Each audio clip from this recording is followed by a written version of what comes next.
Today, I'm gonna talk about the patterns and numbers in the nature of the world. My name is Mark D. Hidia from BetMec 1D.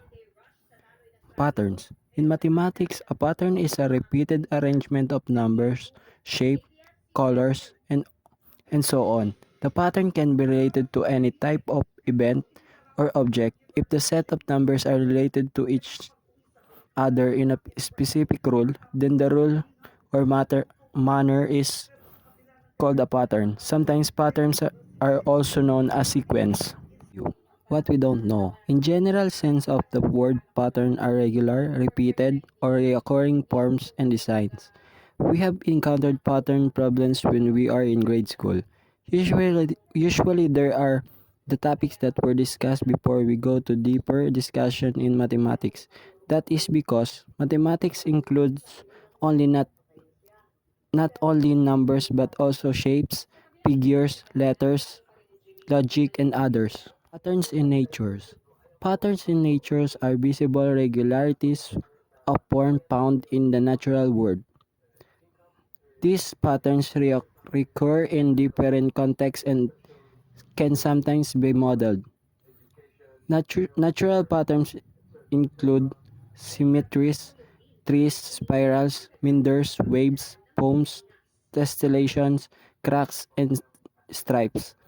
Early Greek philosophers studied pattern with Plato, Pythagoras, and Empedocles, attempting to explain order in nature. The modern understanding of visible patterns developed gradually over time. These are the types of patterns in nature, with picture aside.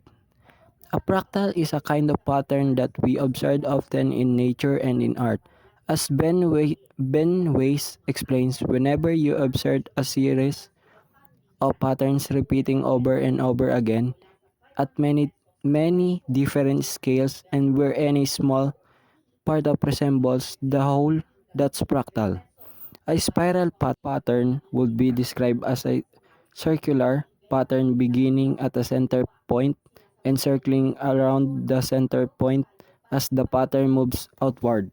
Symmet- Symmetry is defined as a balanced and proportionate similarity that is found in two halves of an object. It is means one half is the mirror image of the other half. The imaginary line of or axis along which you can fold a figure to obtain the symmetrical halves in is called the line of symmetry. Reflection symmetry is a type of symmetry which is with respect to reflections. Reflection symmetry is also known as line symmetry or mirror symmetry. It states that if there exists at least one line that divides a figure into two halves such such that one half is the mirror image of the other half. Meanders are patterns seen in nature where curved lines are the dominant design. River curves, a slithering snake, or the curling tendrils of a climbing vine or example of meandering pattern in nature. Bubbles and foams are patterns in nature that are formed from repeating spheres. Wave patterns. Wave patterns in nature can be seen in bodies of water, cloud formation, or sand where the material has been disturbed by a force such as wind. Tessellation.